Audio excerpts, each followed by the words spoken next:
ঢাকা রাজশাহী রুটে unique road রয়্যালসের একটি বাসে ডাকাতি এবং ধর্ষণের ঘটনায় পুরো দেশে তোলপাড় চলছে। এর মধ্যে বিবিসি বাংলা কথা বলেছে এবং দুজন যাত্রীর সঙ্গে যারা ওই বাসে ছিল তারা দুজনেই দিয়েছে লোমহর্ষক বর্ণনা।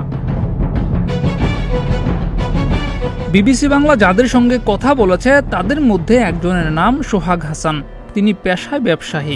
তিনি বলেছেন, গাড়িটি যাত্রী বোঝাই থাকলেও চালক ও তার সহযোগী মাঝ রাস্তায় আরো 7-8 জনকে তোলে এবং এদের মধ্যে রিসেন্টলি একটা ইনসিডেন্ট হয়, সেটা হলো ঢাকা রাজশাহী রুটের মধ্যে যখন বাস চলাচল করে এবং সেই রুটে রিসেন্টলি ঘটে যাওয়া একটি ঘটনা। সেই বাসটি ছিনতাইয়ের সম্মুখীন হয় এবং সেখানে যাত্রীদের জানমাল নিরাপত্তা ঝুঁকিপূর্ণ অবস্থায় পড়ে যায় এবং সেখানে যে ধরনের অ্যালিগেশন আসে যে কিছু যাত্রীদের সাথে কিছু অপকর্ম করা হয় মহিলা যাত্রীদের সাথে, আপনারা হয়তো বুঝতেই পারছেন আমি কিসের কথা বলছি, এবং তাদের কিছু জিম্মাদারি জিনিসপত্র নিয়ে যাওয়া হয়। এই ঘটনাটা দীর্ঘ কিছুদিন আগে ঘটে গিয়েছে, তাই আসলে এই জিনিসটা নিয়ে আমি আমার অবজারভেশন শেয়ার করছি। অনেকে অনেক রকমের মতামত প্রকাশ করছে এবং যখন কিনা বিভিন্ন যাত্রীর মুখ থেকে বিভিন্ন রকমের স্টোরি শোনা যাচ্ছে।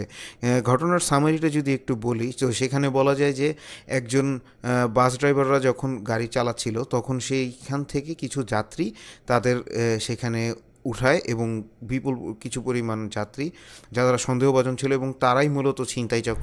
একজন পরবর্তীতে বাসের চালকের আসনে বসে বাসটি নিয়ন্ত্রণ করে, বাকিরা যাত্রীদের কাছে এসে গলায় চাকু ধরে। তিনি আরো বলেছেন, 5-6 জনকে ছুরিও মারে ওরা। এই ভয়ে কেউ কোনো কথা বলেনি। আমার কাছে 1,20,000 টাকা ছিল। আমি সেখান থেকে 20,000 টাকা বের করে দেই। তখন গাড়ির চালক ও সহযোগীরাই বলে দেয় আমার কাছে আরও টাকা আছে। তিনি আরও বলেছেন, সেখানে 2 জন নারীর চিৎকার শোনা গিয়েছিল। তাদের মাঝে একজন হিন্দু ছিল, তার সাথে তার স্বামীও ছিল। তারা ওই নারীকে টেনে পেছনের সিটে নিয়ে ধর্ষণ করে। তার স্বামী বাধা দিতে গেলে তাকে মারধর করে ছিল এবং তারা উপস্থিত যারা যাত্রী ছিল তাদের সবার কাছ থেকে গুরুত্বপূর্ণ জিনিসপত্র এবং মালসামানা চুরি করে। কিন্তু এখানে ড্রাইভাররা কী কারণে তাদেরকে উঠতে দিল এই জিনিসটা এখনও ধোঁয়াশা, এবং এও জানা যায় যে ড্রাইভার যারা ছিল তাদেরকে আসলে ড্রাইভার এবং হেল্পার যারা ছিল তাদেরকে জামিনে বের করে দেওয়া হয়। এখানে একটি রহস্যময় ব্যাপার হলো যে যেহেতু এরা এত গুরুত্বপূর্ণ একটা আসামি বা গুরুত্বপূর্ণ একটা ঘটনার অংশবিশেষ, কী কারণে তাদেরকে হুট করে জামিন দেওয়া হলো? কারণ এদের কাছেই কমপ্লেন যেটা জানা যাচ্ছে যে এরাই আসলে বাসের ভিতরে এতগুলো লোককে হঠাৎ করে উঠতে দেয়।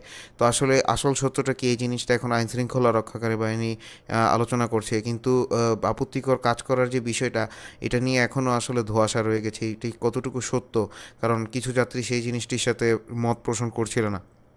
তো বাস্তবত এতটুকুই আজকের এই ঘটনাটির মাধ্যমে ফুল সিচুয়েশনের একটি ছোট সামারি তুলে ধরলাম। আশা করি আমার এই ভিডিওটি আপনাদের কাছে ভালো লেগেছে। ভালো লাগলে সাবস্ক্রাইব করতে ভুলবেন না। Till then, see in the next one.